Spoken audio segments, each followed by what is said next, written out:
ও এগুলো কি করে করে? এটা স্পিকার, এটা তুমি এটার মধ্যে দিয়ে কথা বলবে। আচ্ছা এটা কোথাও লাগিয়ে, আর এটা তো স্ট্যান্ড, এটা খুলে যায়। আচ্ছা, খুলো।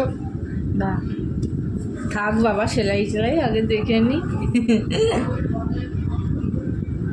এটা নিচ দিয়ে খোলে এই 3 ভাবে।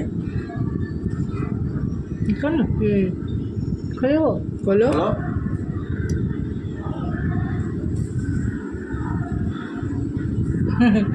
Thank you.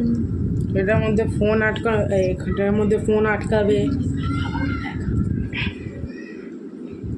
এটা ফোন আটকাবে। হ্যাঁ, ওইটা স্পিকারে যে বুকের মধ্যে বা সাইড কোনো লাগিয়ে কথা বলতে পারবে। এটা তুমি যে ভিডিও করো তার জন্যই তোমাকে এনে দিলাম, তুমি আরও ভালো